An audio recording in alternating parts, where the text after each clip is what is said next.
kepadamu ku sembahkan, ku mengangkat tanganku Tuhan, ku angkat tanganku kepadamu ku sembahkan Yesus. Engkau yang layak terima semuanya Tuhan. Haleluya. Hormat kami, kemuliaan, syukur kami. Tuhan saja yang layak terima semua. Kalau tanpa Tuhan kami tidak bisa. Di kemah pertemuan kami berperkara dengan Engkau Tuhan malam hari ini. Kami tidak akan lanjutkan perjalanan iman kami kalau Tuhan tidak menyertai kami. Malam hari ini kami mau berperkara di hadapan-Mu Tuhan. Nyatakan penyertaan-Mu, nyatakan penyertaan-Mu Tuhan. Ya lama dengan Engkau hadir di tengah kami. Engkau hadir di tengah kami Tuhan.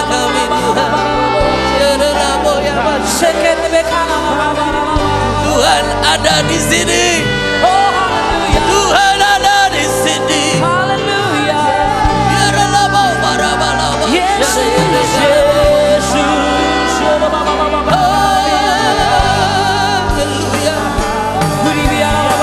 Terbukalah tingkap sorga yang baru.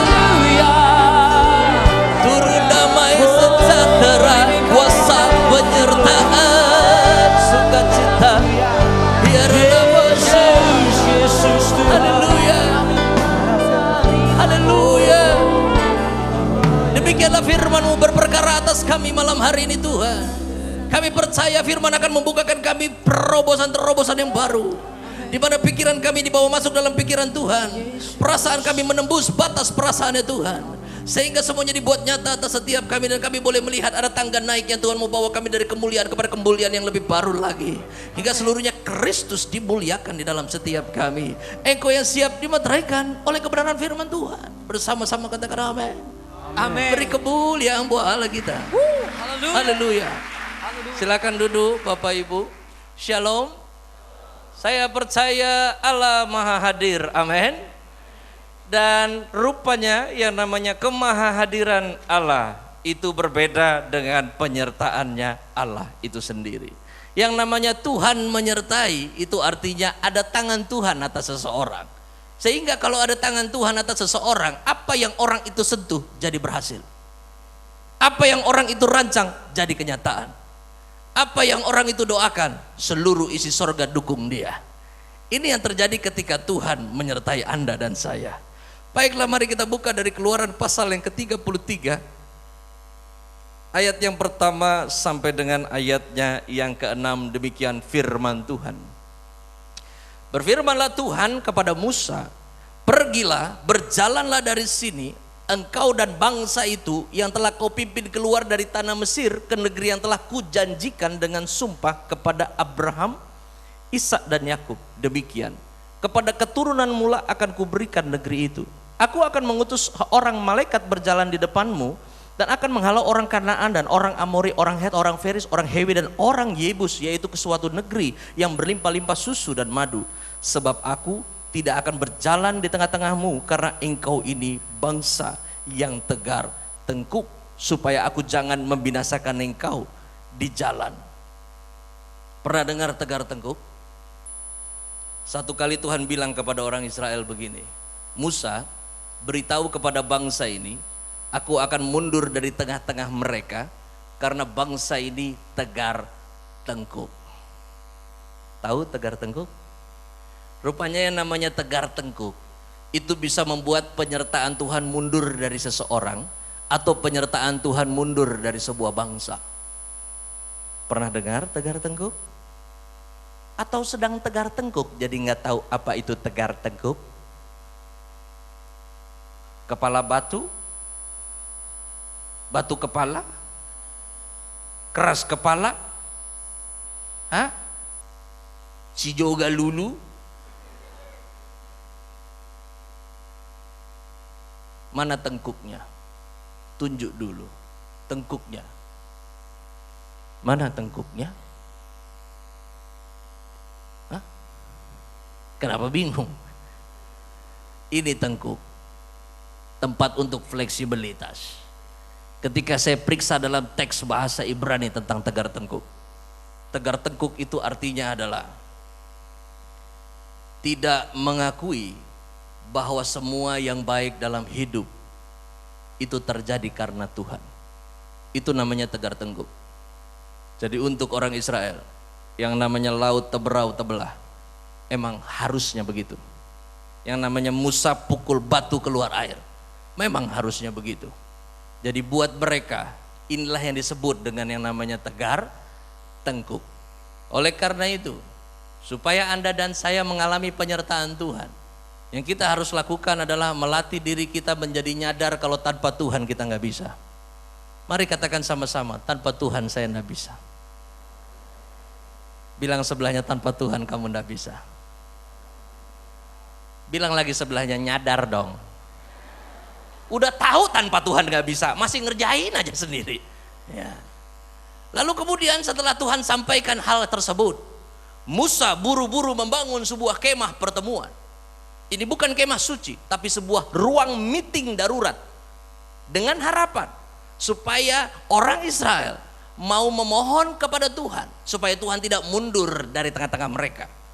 Dan dibangunlah kemah pertemuan itu. Yang menjadi masalah adalah orang Israel tidak mau masuk ke sana.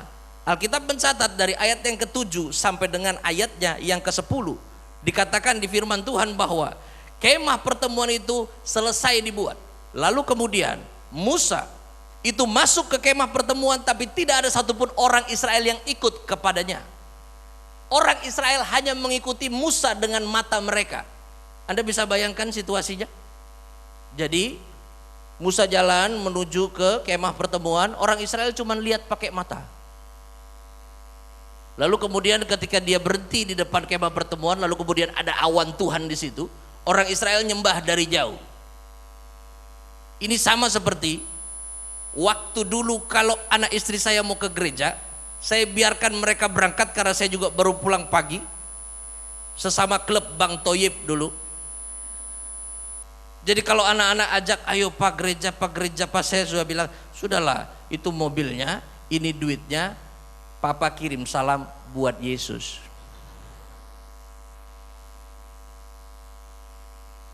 Kalau Musa sudah ada di dalam, maka orang Israel sibuk dengan urusannya sendiri. Tuhan mau terjadi dialog langsung antara Israel dengan Tuhan. Tetapi orang Israel pada masa itu mempergunakan Musa sebagai satellite provider. Jadi yang pertama kali digunakan di dunia ini sebagai Excelcom, Telkomsel itu Musa. Jadi kalau Israel perlu apa, mau ngomong Tuhan, ngomong dulu Musa, nanti Musa sampaikan ke sana. Dari Tuhan, Musa dulu, Musa baru ke sini. Ya. Lalu kemudian di dalam kemah pertemuan tercatat di ayat 11 sampai dengan ayat yang ke-16. Inilah hasil dari CCTV yang ada di dalam kemah pertemuan. Kurang lebih begini beritanya. Ayat 15 dikatakan demikian. Berkatalah Musa kepada Tuhan, jika engkau sendiri tidak membimbing kami, janganlah suruh kami berangkat dari sini. Dan dari manakah gerangan akan diketahui bahwa aku telah mendapat kasih karunia di hadapanmu, yakni aku dengan umatmu ini? Bukankah karena engkau berjalan bersama-sama dengan kami, sehingga kami, aku dengan umatmu ini, dibedakan dari segala bangsa yang ada di muka bumi? Saya sederhanakan. Musa bilang gini kepada Tuhan, Tuhan, tanah perjanjiannya sih bagus, tetapi kalau cuma Tuhan kirim malaikat, kami nggak mau lanjut. Kami butuh Tuhan sendiri yang menyertai kami. Lalu kemudian Musa bilang, Tuhan, buktinya kami mendapat kasih karunia di hadapanmu adalah kalau engkau menyertai kami. Tanpa penyertaanmu, omong kosong semua kasih karunia itu. Lalu kemudian Musa bilang, Tuhan, kami ini berbeda dari bangsa yang lain karena penyertaanmu. Saya percaya Anda dan saya beda dari bangsa di luar sana karena penyertaan Tuhan. Tanpa penyertaan Tuhan, Anda dan saya nggak beda. Setuju? Pastor ganteng yang melayani Anda malam hari namanya Pastor George Ferry. Saya bersama dengan istri malam hari ini namanya Fiona Ivanova. Dia orang Ambon tapi banyak mandi jadi putih. Saya memimpin sebuah lembaga misi namanya Penuai Ministry. Kami bergerak di beberapa bidang pelayanan misi. Saya gembala senior untuk Oikumene Fellowship Service di Jakarta, gereja kaum urban pertama di Indonesia. Kami punya 4 orang anak. Yang paling besar sudah berusia 24 tahun. Yang paling kecil kelas 1 SMA. Inilah yang membuat saya beda dari bangsa lain. Anak umur 24 masih keren, haleluya.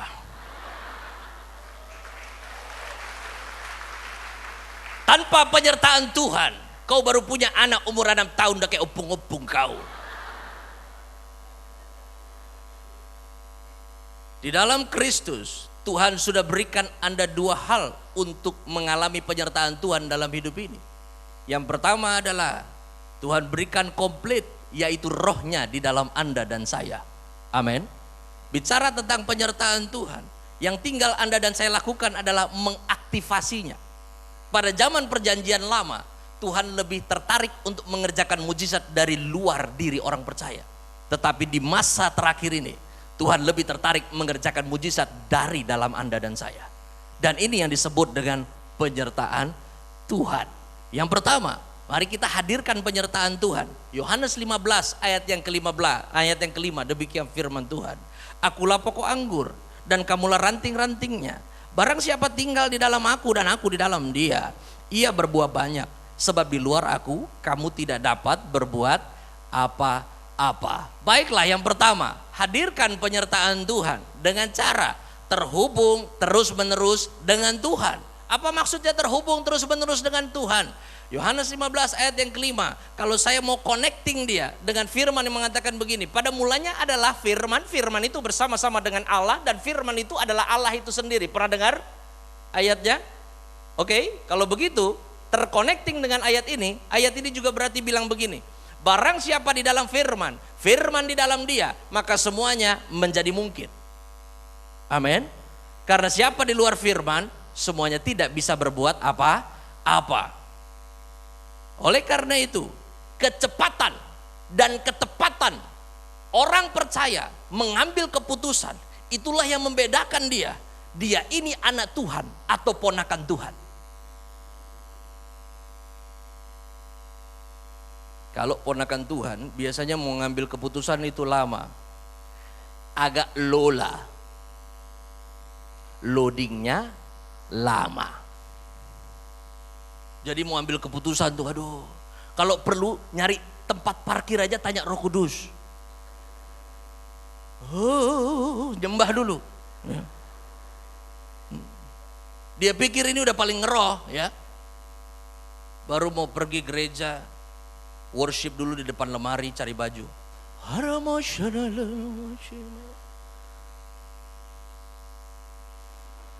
Haleluya. Baju renang.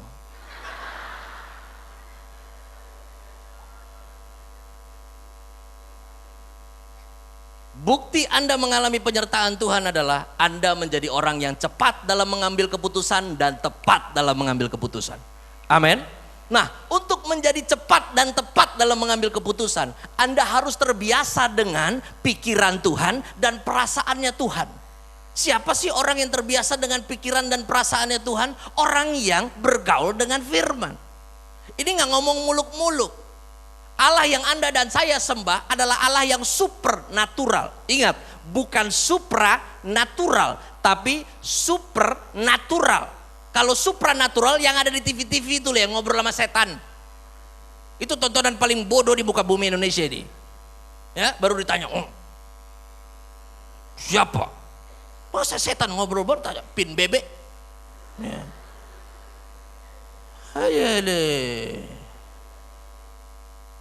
Tiap hari kan kita diperhadapkan dengan keputusan.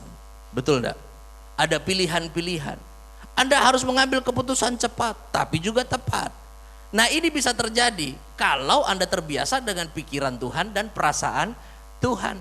Dari mana kita mulai? Baca dong Alkitabnya. Bilang sebelahnya, baca dong Alkitabnya. Saya 94 melayani sampai hari ini baru 18 kali ku baca Kejadian sampai Wahyu itu. Nggak tahu Anda baca berapa kali. Baca ya, saya bukan bilang ngerti.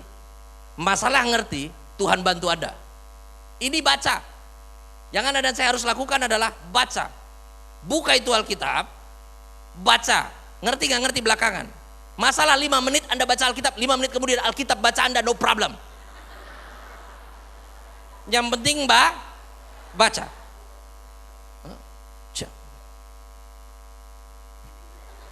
Baca, yang penting baca. Karena sistem kerja Roh Kudus itu begini. Waktu Anda baca, apa yang Anda baca tersimpan dalam memori Anda.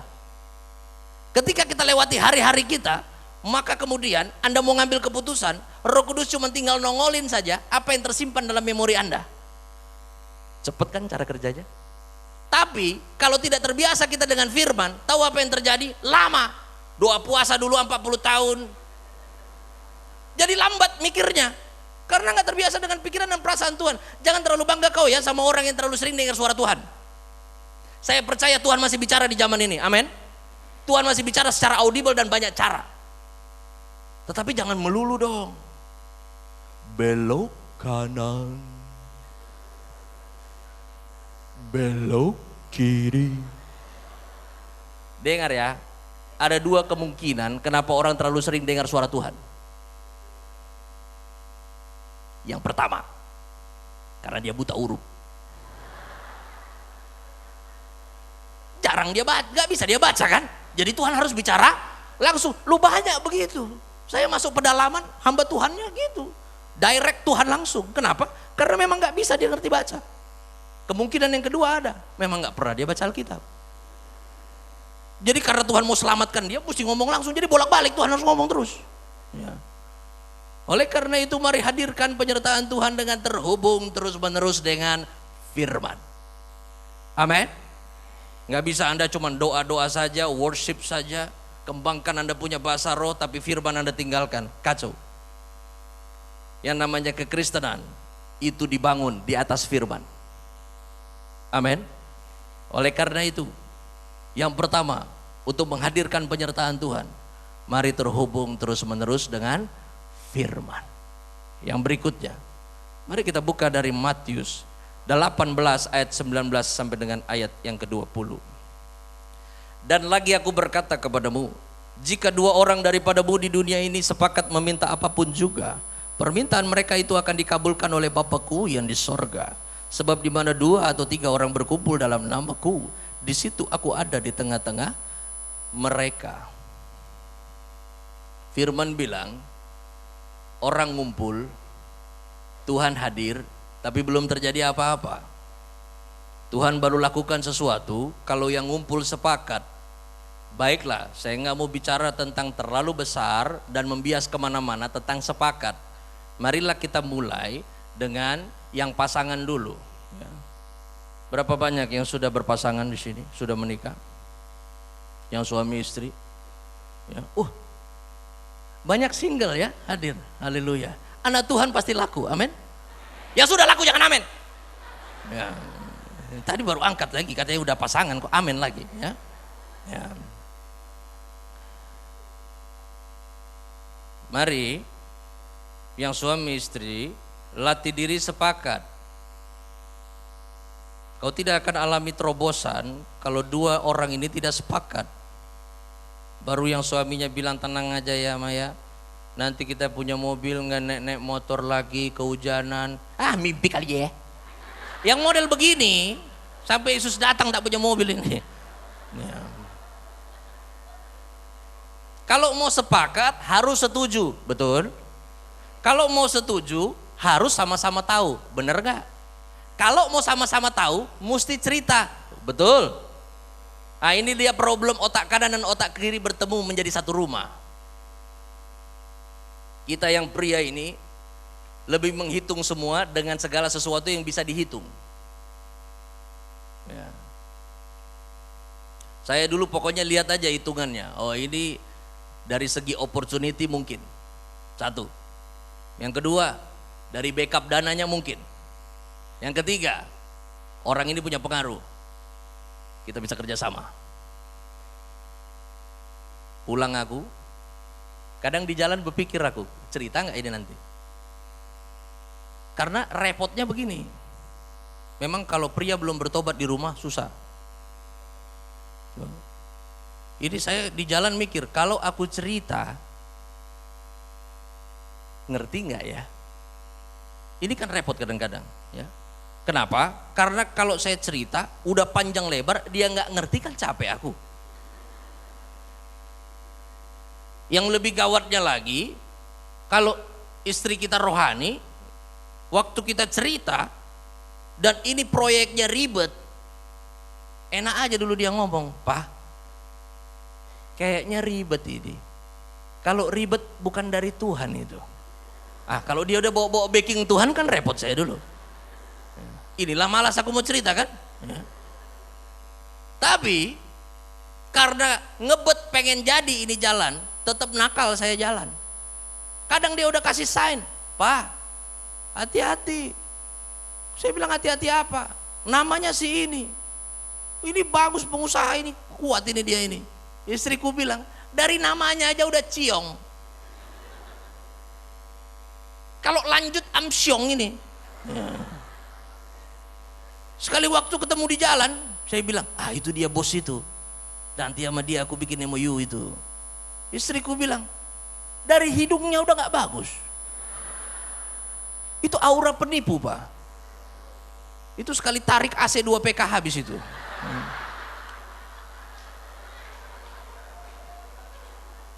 Saya bilang, jangan hakimi. Oh enggak, ini sign dari Tuhan. Bawa lagi Tuhan kan. Ya. Tapi saya sering kali bandel jalan terus, terabas. Tahu apa yang terjadi?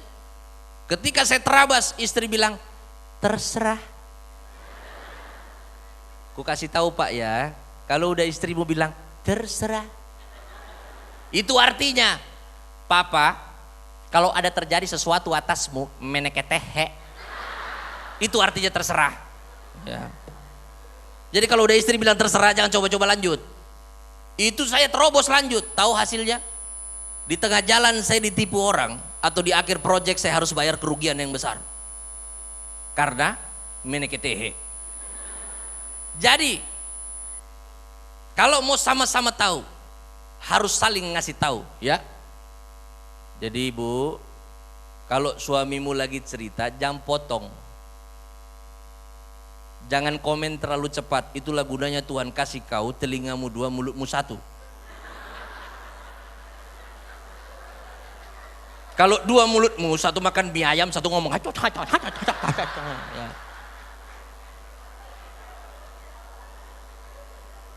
Yang bapak-bapak perhatikan ini, rendah hatilah untuk cerita. Amin. Karena kan yang nanti kalau ada apa-apa, istri juga yang backup. Betul enggak? Bapak-bapak ini gayanya aja tegap-tegap. Laki-laki tuh nggak usah kasih penyakit berat. Dibikin aja kena flu, langsung melot.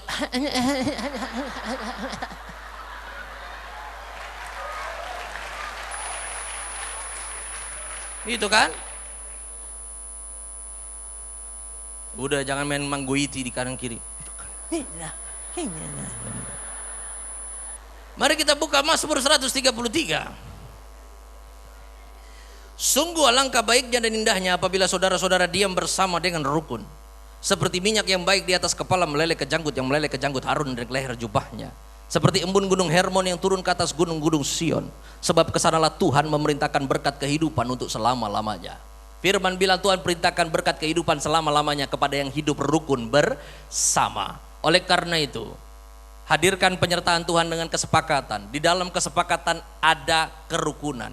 Kalau Anda mau ciptakan rukun, Anda dan saya harus paksa diri berdamai. Tapi jangan berdamai dengan terpaksa. Ciptakan itu rukun. Anda nggak bisa bilang, tapi bukan saya yang salah, pastor. Udah tahu aku, akhir zaman ini yang salah lebih galak. Betul enggak? Akhir zaman itu yang salah lebih galak. Yang ngutang lebih galak dari yang ngutangin. Itu akhir zaman. Pas ditagih, itu bayar katanya anak Tuhan. Anak Tuhan kalau ngutang, Mbak. Masa anak Tuhan kau ngutang terus kemudian Yesus suruh bayar, enak aja. Paksa diri berdamai. Anda nggak perlulah jabat tangan pakai cara tradisional. Nggak perlu kita berdamai itu juga. Pernah dulu ya diajar waktu kecil-kecil sama kawan kalau berdamai pakai kelingking. Ingat kau? Memang banyak budaya waktu kecil yang aneh-aneh. Yang damailah pakai kelingking. Terputarlah perutku di kelas, kawanku bilang, kantongi batu. Apanya hubungannya antara batu ini sampai sini? Bagaimana ini? Ya. Nggak dapat logikanya, tapi itu terjadi di sekolah kan begitu. Ya. Memang udah dari kecil nggak suka aku sama sekolah. Udah aku bilang bapakku keluarkan aku dari sekolah ini. Bapakku bilang kenapa begitu? Goblok semua gurunya. Bagaimana kau bilang semua gurumu itu goblok? Kalau pintar guru itu kenapa bolak-balik dia tanya 1 tambah 1 berapa? 2 tambah. Kalau pintar ngapain dia nanya? Nanya melulu. Untung nggak ku jawab. Kasih tahu nggak ya?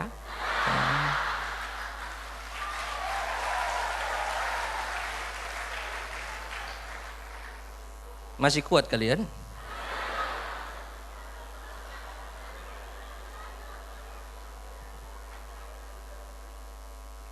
Nggak harus kau angkat telepon, berdamai di telepon. Iya kalau kau telepon, yang kau telepon udah waras. Kalau masih gila dia, nggak harus juga kau datangi. Bisa jadi perang sabil. Minimal ketika engkau berdoa, berdoalah untuk orang-orang yang konflik denganmu. Katakan pada Tuhan untuk kirimkan hal yang baik dalam kehidupan mereka. Dan Tuhan akan hitung ini sebagai sebuah kerukunan. Ini yang saya bilang, paksa diri berdamai. Menciptakan rukun. Saya latih diri saya untuk itu. Bapak Ibu, saya tidak terlatih untuk berdamai. Saya anak yang terlatih untuk berperang dari kecil. Ketika saya masuk di ladang pelayanan, saya pikir saya akan ketemu dengan malaikat-malaikat yang menyala dengan sayap. Ternyata saya ketemu rekan-rekan sepelayanan yang begitu ngegemesin, pengen diremes. Mari hadirkan penyertaan Tuhan dengan kesepakatan. Yang berikutnya mari kita buka dari Mazmur 37. Ayat 3 sampai dengan ayatnya yang ke-6. Percayalah kepada Tuhan dan lakukanlah yang baik. Diamlah di negeri dan berlakulah setia. Dan bergembiralah karena Tuhan, maka Ia akan memberikan kepadamu apa yang diinginkan hatimu. Serahkanlah hidupmu kepada Tuhan dan percayalah kepadanya, dan Ia akan bertindak. Ia akan memunculkan kebenaranmu seperti terang dan hakmu seperti siang. Saya mau rumuskan gramatikal ayat ini. Bunyinya kurang lebih begini. Ketika Tuhan menyertai Anda, maka Tuhan akan bertindak. Ketika Tuhan bertindak, ada 3 perkara dasar yang terjadi.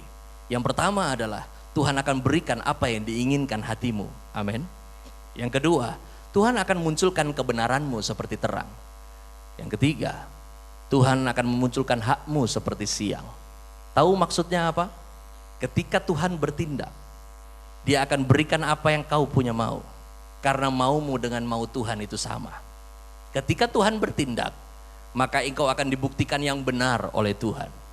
Ketika Tuhan bertindak, maka apa yang menjadi bagianmu, tidak ada satu tangan pun yang bisa mengambilnya. Dia akan berikan hakmu seperti siang itu pasti muncul di siang hari. Dari mana itu semua dimulai? Ketika Tuhan bertindak. Kapan itu terjadi? Kalau Tuhan menyertaimu. Dari mana itu semua dimulai? Firman bilang, percaya pada Tuhan itu baik. Tetapi kau harus tetap lakukan yang baik. Sekalipun situasinya tidak mendukung Anda dan saya untuk tetap melakukan yang baik. Dan kau akan lihat Tuhan bertindak. 4 anakku ini, yang paling besar anak boru perempuan. Nomor 2, 3, 4 laki-laki. Dengan anak perempuan, bapak ini biasanya kan punya chemistry sendiri dengan anak perempuannya, betul? Kalau yang 3 ini diganggu, nggak terlalu goyang saya. Tapi jangan yang 1 ini, bisa keluar tato bapaknya semua. Satu kali dia dapat penzoliman dari perusahaannya, udah kerja, Waktu saya lihat kasus ini, saya bilang, kau tenang aja nak, papa urus dengan pengacara, biar ku somasi perusahaanmu itu. Saya susun dengan kita punya Batak Club di Jakarta. Semua bilang siap Amang, nggak usah kotori tanganmu, kami pun yang bereskan ini semua. Saya bilang lakukan dengan cara Daud. Karena perusahaan ini udah nggak bisa pakai cara Yohanes lagi, gue bilang kan. Mari kita pakai cara Daud lah, saya bilangnya. Siap Amang katanya. Kami libas ini buat apa sih antarmen ini ada katanya. Tenanglah katanya kan. Tapi syaratnya minta data-data bos besarnya ini dulu. Ku minta lama anak perempuanku. 1 minggu nggak dikasihnya, 2 minggu nggak dikasihnya. Mau 3 minggu akhirnya nanya dia, mungkin dia udah tahu ini mau jahil ini bapaknya ini. Mau apanya kau pak katanya. Saya bilang mau ku somasi itu perusahaanmu. Kau tahu anak perempuanku bilang apa? Pak, Mazmur 37 ayat 3 sampai dengan ayat yang ke-6. Percayalah kepada Tuhan dan tetap lakukan yang baik. Kan kau yang khotbah itu.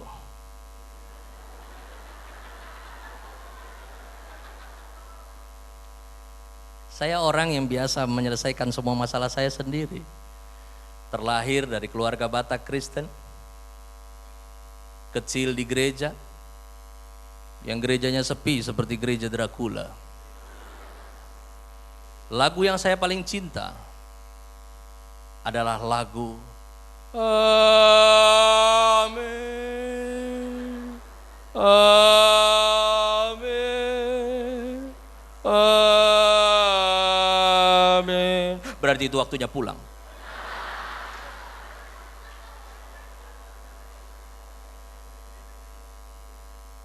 Mamaku kejam, bapakku santai. Itulah Tobing, tolol bingung.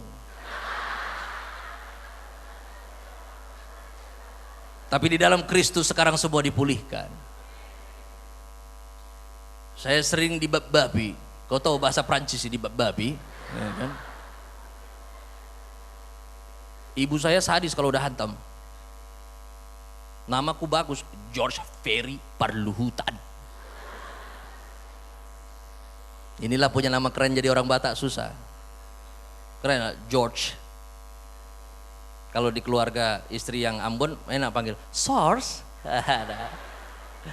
Kalau saya di teman-teman yang Manado, George. Pulang ke Hutadame, mana si George itu katanya.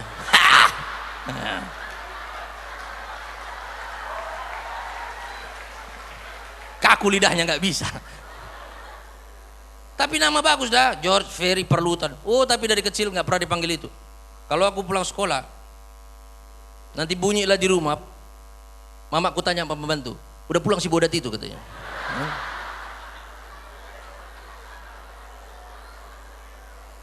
Woi, ada opera Panjava di situ.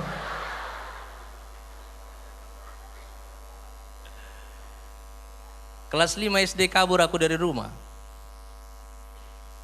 Tinggal aku di Blok M, di terminal, tukang cuci Metro Mininya aku.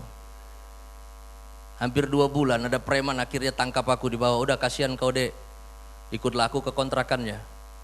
Ngepel-ngepel aku di kontrakan itu. Kalau pagi kerja aku beli nasi uduk sama rokok setengah bungkus lah. Kasihlah dia, rokoklah sama-sama kan, udah kelas 5 juga kan. Nah, Marisap. Saya terpacu jadi lebih tua dari umur saya. Karena saya hidup dengan preman-preman yang umurnya 30 tahun, 40 tahun lebih tua dari saya. Waktu berjalan, cilakanya, ini preman tukang bikin tato pula. Jadi kalau lagi iseng-iseng kami, tiap malam badanku digambar lah. Jadi ini semua batik full ini. Sampai kaki-kaki semua penuh. Jadi ini dibikin sebelum tahu kebenaran. Iyalah, jangan kau pulang ibadah, wih Pastor Jos keren tatoan, besok bikin. Kalau udah tahu kebenaran baru bikin, itu namanya gilanya telat. Tapi biar begini-begini cerdas dah. Kelas 5 aku kabur, waktu udah 1 tahun lebih, tinggal 2 minggu lagi mau Eptanas, ketangkap aku sama orang tua. Dibawa pulang ke rumah, mandikan, dibersihkan lagi, suruh ikut ujian. Lulus. Lulus. Loh. Batak memang cerdas-cerdas. Amin orang Batak. Dia yang penemu tambal ban. BMW, Mercy, Volvo nggak temukan teknologi itu, orang Batak penemunya. Tambal ban. Franchise lagi. Agogo 1, Agogo 2. Saya nggak bisa bergaul dengan anak-anak seusia saya ketika saya kembali ke sekolah. Kelas 1 SMP saya overdosis narkotika yang keempat kali. Divonis dokter ada beberapa syaraf di belakang saya terganggu. Sehingga dokter pesan kepada ibuku, anak ini jangan disuruh mengingat-ingat yang terlalu lama. Karena dia kena penyakit masalah TLLT. Tulali.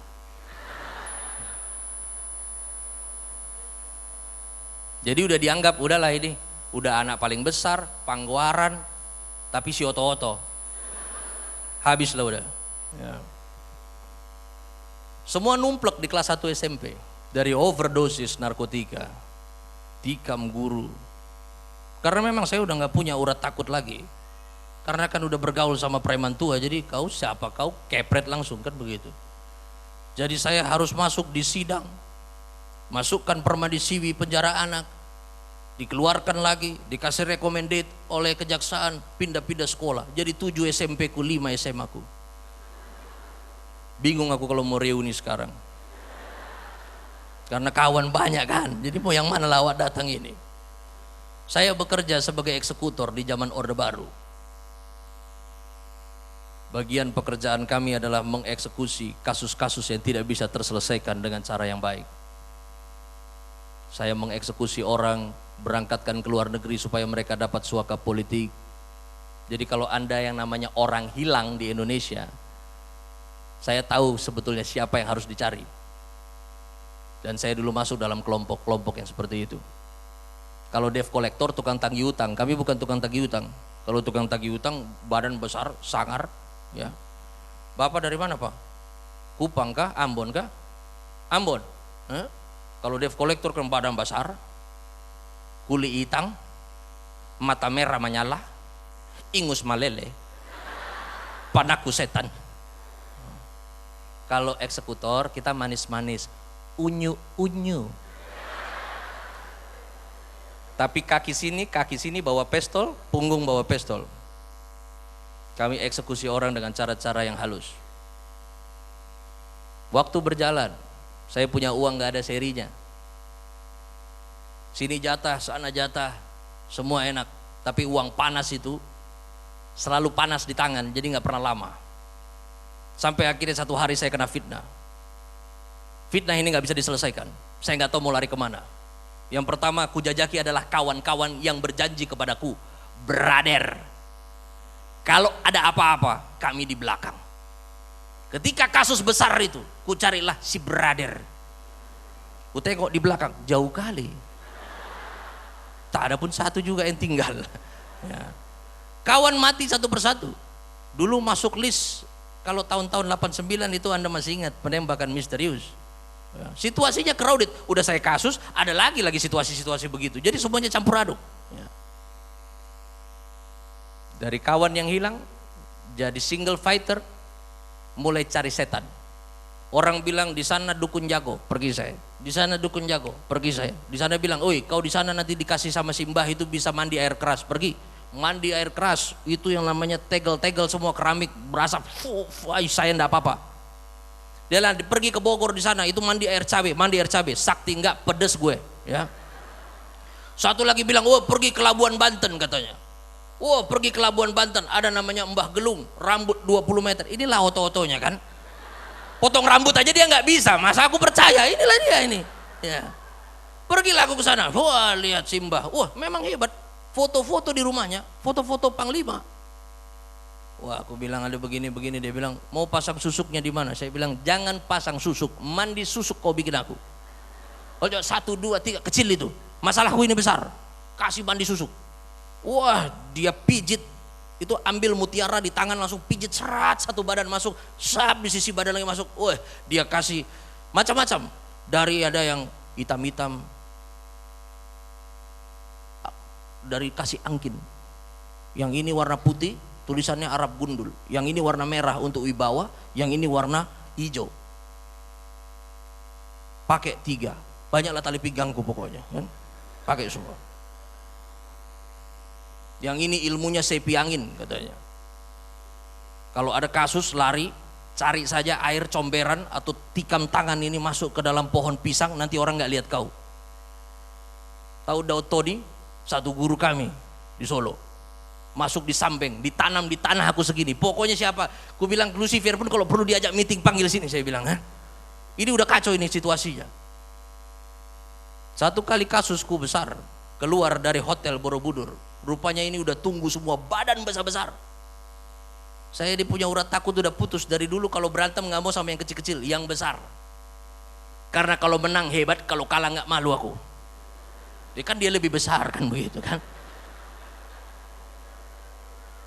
Jadi keluar dari lobi hotel aku udah lihat gelagat, ini 8 orang nih, nggak bagus ini.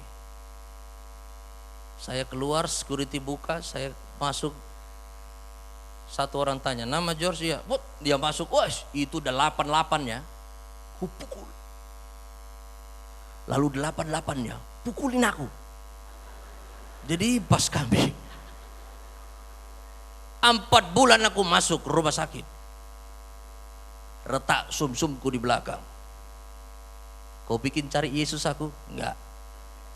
Masuk rumah sakit PGI Cikini, lagunya tiap hari lagu rohani. Penginjil datang, ku lempar rantang, keluar kau. Karena memang saya nggak percaya Tuhan itu dari dulu, antara ada dan tiada lah. Masuk sekolah minggu juga sekali subur hidup, jelek kali pula gurunya. Udah mukanya kotak, nggak mau senyum, galak lagi. Waktu saya sakit terbaring, yang ada dalam pikiran saya adalah ku carilah dukun ini kalau aku sembuh. Sembuh aku, 4 bulan ku cari dia ke Labuan Banten. Masuk aku ke rumahnya, udah ku tendang-tendangi semua perabot di situ. Saya bilang, keluar kau Mbah, berkelahi kita di luar. Si Mbah bilang, sabar bang, ini masalah apa? Saya bilang, kau lihat foto ronsenku ini, hancur aku punya belakang, mesti di staples tulangku. Abang berkelahi di mana? Jakarta Pusat. Wilayah kita kan ini Jawa Barat bang, katanya. Oh, saya bilang jadi setan itu punya roaming rupanya. Memang setan itu penipu ya. Iya. Nggak berhenti sampai di situ. Pikirlah, pikir. Minggu sore kembalilah aku ke gereja. Duduk di bangku belakang. Mulailah keluar otak jahat ini. Kulihatlah pendeta itu khotbah, mulai mikir lagu. Kayaknya kalau aku sembunyi dulu di sekolah teologi aja di pendeta berapa tahun, habis itu baru ku cari yang fitnah aku. Kalau macam pendeta ininya khotbah bisanya aku, karena di gereja kami semua pun diatur. Pendeta batuk pun diatur. Ngomong aja diatur dia kan, saudara yang terkasih di dalam Tuhan Yesus Kristus. Jemaat jawab, amin. Jadi waktu duduk aku di minggu sore itu kupikir, kalau macam ini Cang Cipau bisa laku. Pakarnya 378-nya dulu. Jangan ini jemaat, kupikir dulu kalau jemaat gampang lah, Tuhan aja kutipu lah, apalagi ini kupikirkan. Ya. Selesai ibadah ku datangi gembala itu, saya bilang, Amang, kasih dulu aku referensi sekolah teologi. Pendeta bilang, mabuknya kau, katanya. Saya bilang, oh enggak, ini serius. Dikasihlah surat, rupanya beliau ini lulusan Duta Wacana di Jogja. Bagus kampus itu, masuklah aku. Bisa bertepatan semuanya. Satu sisi saya sedang pelarian, di sisi lain lagi buka, bulannya lagi pas untuk buka gelombang baru. Masuklah di situ, program teologi. Tesnya 5 hari. Hari pertama sampai hari keempat tes teori Alkitab. Hari kelima interview. Hari pertama sebetulnya sudah harus gagal itu. cari kitab Amos mau 1 jam tak dapat aku. Ku tanya sebelah, Amos mana? Sebelah bilang, saya bukan Amos bang.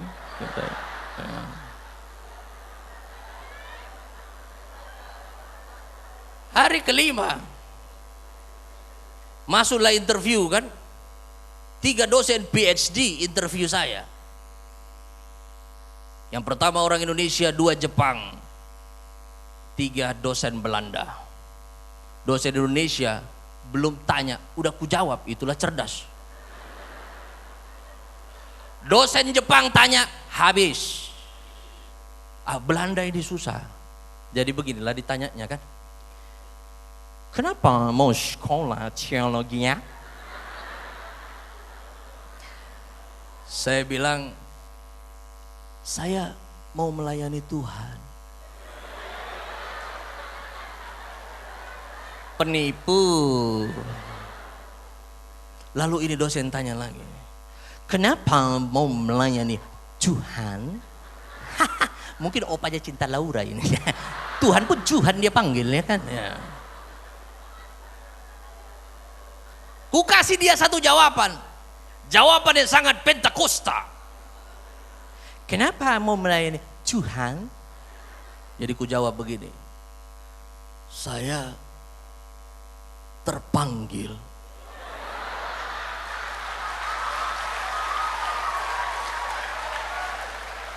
Pak, Bu, kalau udah bilang terpanggil kan tutup kasus kan? Betul enggak? Apalagi mau kau tanya? Di Belanda dia tanya lagi.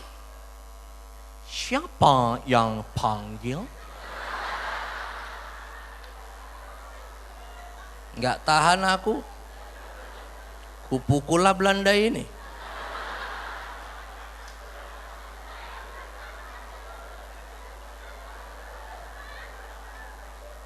Empat satpam bawa aku keluar. Nggak jadi kuliah.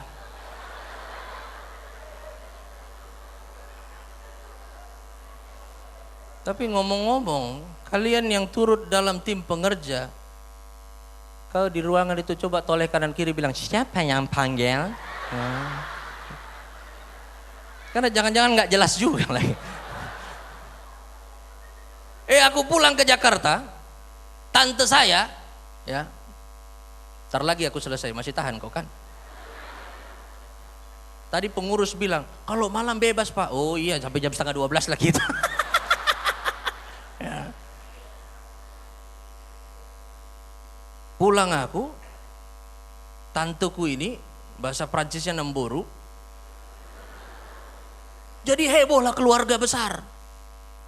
Tante bilang, mau sekolah pendetanya boleh situ katanya. Ya. Kok bisa? Ya. Wah, akhirnya tante saya bilang, ada 1 teologi yang bagus di Jogja itu. Amang Borumu itu donatur terbesar di situ. Tak ada macam-macam, kau bawa macam-macam, bawa kertas 1 saja, ditulisnya tangan, dia tanda tangan, masuk kau. Bikinlah, aku bilang. Happy kan orang itu kan? Si Bolis masuk sekolah. Kan? Wih, tanda tangan. Berangkatlah aku balik lagi ke sana kan? Balik lagi ke sana. Tapi di kampus yang beda. Masih ku bawa ada ganja 2 kilo. 2 kotak korek api kokain saya masih bawa, ya, heroin saya bawa, suntikan ampul petidin 2 kotak paket saya bawa. Zaman itu belum ada yang namanya sabu apa segala macam, belum ada. Sarapan bubur ada itu. Itu saya nyampe, rektornya yang dulu disupport oleh om saya lagi seminar di Amerika. Yang ada wakilnya. Wakilnya aku kasih lihat surat. Saya ponakan si ini suratnya, baca dulu, dibaca, gemetar dia. Betulnya ini ponakan, teleponlah ke sana, diteleponlah ke Jakarta, betul. Oke baik, saya telepon ke Amerika dulu Pak. Silakan, telepon di Amerika. Mungkin di sana jamnya udah mulai malam, ngantuk rektor itu kan. Jadi dia dijawab, ya. Jadi diterimalah. Masuklah aku. Jadi kalau mau masuk kelas, masuk toilet dulu, kusuntiklah di urat-urat kepala ini morfin dulu pakai biar tenang. Sementara dosen ngajar, mataku mulai sayu. Dan dosenku bilang kepada kawan-kawan, kalian lihat si George ini, terharu dia belajar firman.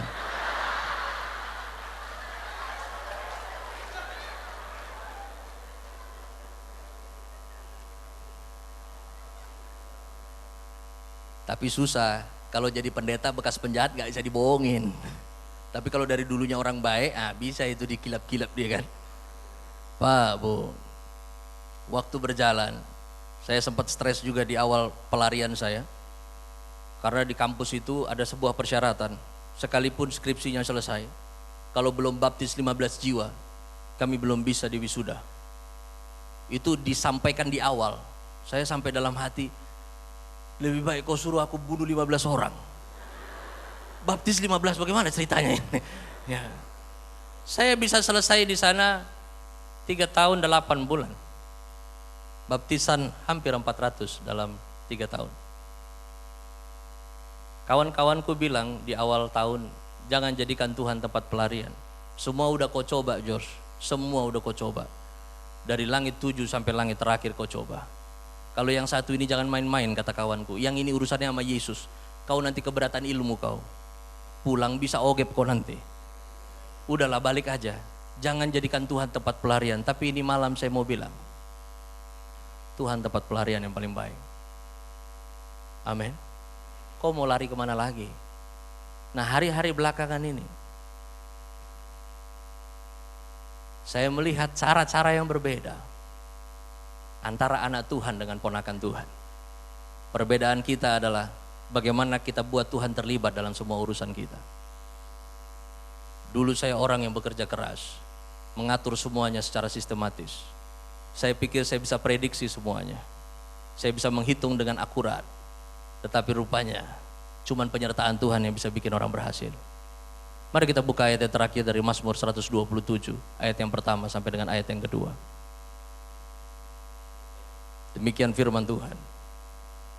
Jikalau bukan Tuhan yang membangun rumah, apa yang terjadi? Sia-sialah usaha orang yang membangunnya.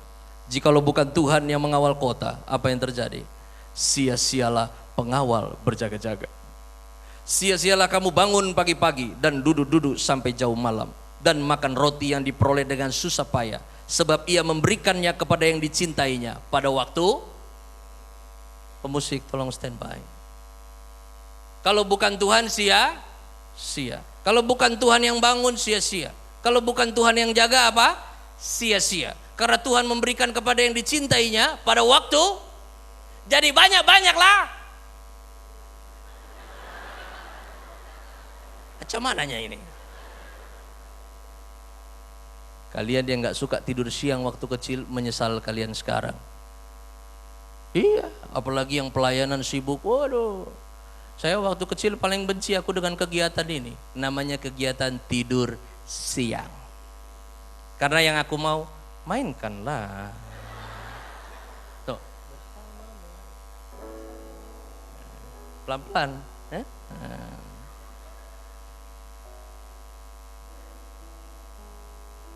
Aku maunya pulang sekolah, makan, mandi, ambil sepeda, main. Tapi mamaku ajar, tidur siang kau. Memang kejam boris tumpul ini. Adong udah boris tumpul son. Pura-pura laku tidur di kamar itu. Mananya nggak bunyi? Bunyi bikin. Terkesima kau. Terkesima khotbah enggak apa-apa, kalau terkesima sama saya kan nanti jadi KW 1 kita.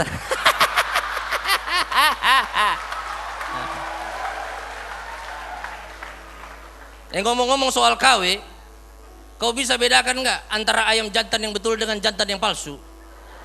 Kalau ayam jantan yang betul bunyinya kukuruyu. Kalau yang palsu kukuku yu. Jadi kembalilah kita ke tidur siang dulu, ya kan? Kembali. Lewatlah dia depan kamarku, diketol. Udah tidur kau? Udah, Mak. Mana ada orang tidur jawab, katanya. Nah.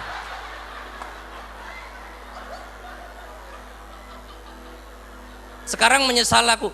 Kalian yang tidak suka disuruh tidur siang menyesal sekarang, betul enggak? Di tempat kau kerja, udah habis makan siang, jam 2 itu kan mulai kan, gini-gini kan. Mana ada bosmu di tempat kerja, udah jam 2, bobo. Itu bos hau-hau itu. Yang menarik adalah tentang kata sia-sia. Sia-sia ini kalau diterjemahkan dalam bahasa Batak, Toba, digunakan kata mariswang. Kalau dalam bahasa Jawa dibaca sio-sio, artinya rakanggo. Nggih Pak, nggih. Orakanggo. Orakanggo itu artinya adalah kau bisa mencapai sesuatu, tetapi kau tidak punya kuasa menikmati itu. Ini yang paling cilaka dalam hidup. Kau bisa kerja keras untuk capai semuanya, tapi kuasa menikmati tidak dimiliki oleh orang-orang yang kerja keras, tapi orang-orang yang bekerja dengan cerdas. Siapa orang-orang yang bekerja dengan cerdas? Orang-orang yang melibatkan Tuhan di dalamnya. Bapak Ibu, Tuhan kita adalah Tuhan yang sopan. Dia Tuhan yang santun. Dia baru mau ikut campur dalam urusan hidupmu kalau kau buka pintunya untuk dia ikut campur. Dia bukan seperti tetangga kontrakan yang celabitan. Tak disuruh ikut campur dia karena temboknya terlalu tipis. Orang tidak terima apa-apa karena tidak berdoa. Orang tidak terima apa-apa karena salah apa yang dia doakan. Orang tidak mengalami apa-apa karena ketika dia berdoa, dia sendiri masih bermasalah dengan penjawab doa. Yang terakhir ini yang paling gawat, karena terlambat berdoa. Simak baik ini. Seringkali kita terlambat bikin Tuhan terlibat. Kenapa? Karena terlalu cepat berpikir. Mari mulai sekarang lebih cepat berdoa daripada kau berpikir. Semua di dalam hidup ini bukan tentang uang, tetapi tentang penyertaan Tuhan. Seringkali pasangan suami istri bilang, "Ma, kita akan beli mobil baru kalau ada uang lebih. Nanti kita liburan ya kalau ada uang lebih." Ingat, kau akan ganti mobil kalau Tuhan menyertaimu. Kau akan berlibur kalau Tuhan menyertaimu. Ini tentang penyertaan Tuhan, bukan tentang duit. Oleh karena itu pastikan untuk tidak terlambat membuat Tuhan terlibat. Mulai malam hari ini, berhentilah berencana berdoa. Dan mulailah rencanakan semuanya di dalam doa. Karena tanpa Tuhan kita gak bisa. Mari katakan sama-sama, tanpa Tuhan saya gak bisa. Tanpa Tuhan kamu gak bisa. Sekali lagi ingatkan, nyadar ya. Haleluya, haleluya. Engkau ada bersamaku di setiap musim hidupku. Tak pernah kau biarkan ku sendiri. Amin Tuhan, amin Yesus. Kekuatan di jiwaku adalah bersamamu. Amin Tuhan. Tak pernah ku ragukan kasih-Mu. Biar malam hari ini saya mau kita sama seperti Musa yang membangun kemah pertemuan, dan kita mau berperkara dengan Tuhan kita malam hari ini. Mari sama-sama ngotot di dalam kemah pertemuan kita. Katakan kepada Tuhan, buktinya kami mendapat kasih karunia-Mu adalah kalau Engkau menyertai kami. Mari berkata sama seperti Musa berkata kepada Tuhan, Tuhan, kalau cuman malaikat doang, kami gak mau lanjutkan perjalanan iman ini. Kami mau lanjutkan perjalanan kami kalau Tuhan sendiri yang menyertai. Tuhan kami menjadi berbeda karena penyertaan-Mu. Bukan karena kami bisa, tapi karena ada Tuhan yang terlibat. Mari kita bangkit berdiri. Saya mengajak kita masing-masing berperkara dengan Tuhan malam hari ini. Di kemah pertemuan roh kita masing-masing. Engkau ada bersamaku. Haleluya. Di setiap musim hidupku, tak pernah kau biarkan ku sendiri. berperkara kau Tuhan atas kami. Kekuatan Ini pengakuan kami Tuhan. di jiwaku Ini pengakuan kami di kemah pertemuan. adalah bersama. Cuman kalau Tuhan menyertai kami, di situ kekuatan kami malam ini. Tak pernah ku ragukan kasih-Mu. Ini pengakuan kami bersamamu. Bersama-Mu Bapa, Kami bisa lewati semua. lewati semua. Allah menyertai, Allah menyertai, Allah menyertai kami. Yes Lord. Haleluya. Teguhkan hatiku, Kau bertindak. Kau yang bertindak, Amin, amin. memberi pertolongan. Jesus, Jesus, Jesus. Anugerah-Mu besar berlimpah bagiku. Di dalam Kristus engkau sudah ditetapkan untuk mengalami janji Tuhan. Mulai malam hari ini, dalam perkara di kemah pertemuan roh kami masing-masing, kami mau berkata kepada setiap halangan kami, di dalam Kristus kami sudah terlanjur diberkati Tuhan.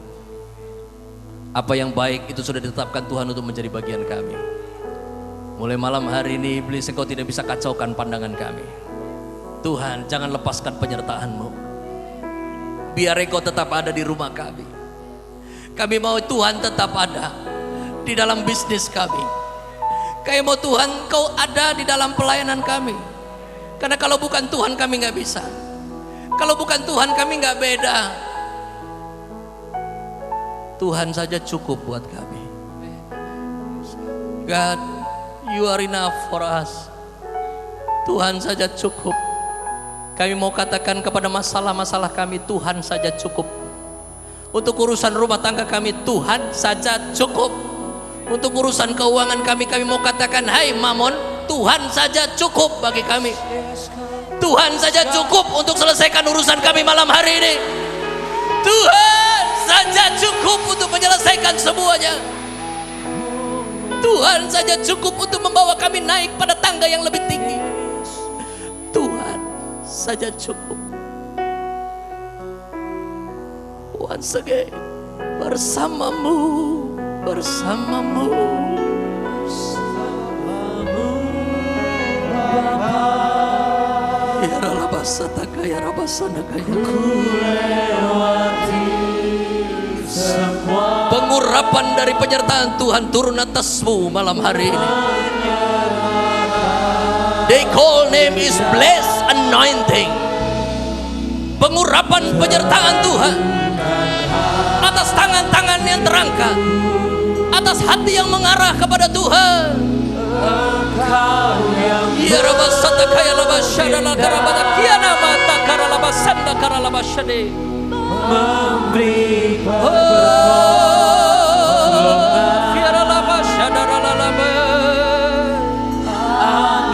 Sorga terbuka, sorga terbuka.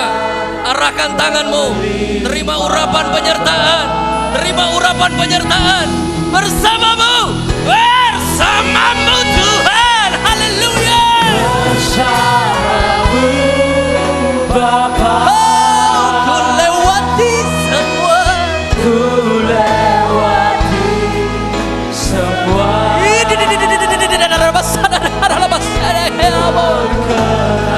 tangan-tangan yang terangkat terima urapan penyertaan yang baru. Tanganmu dipegang Bapa. Bapa pegang engkau. Bapa memeluk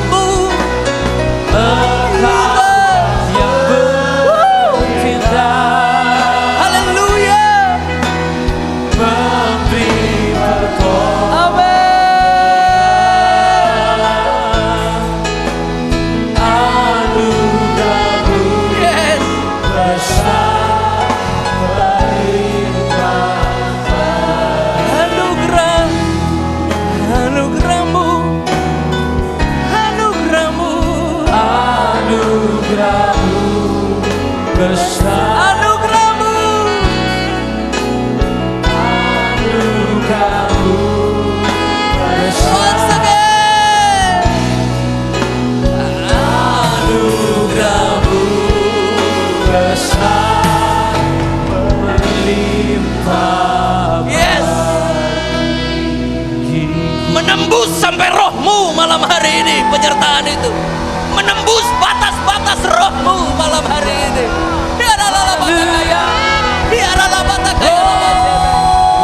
Menembus batas-batas ketidakmampuanmu. Yes, Semuanya jadi mungkin. Tanggamu terus naik. haleluya. Biarlah motokan lepas sande kayak lepas sande.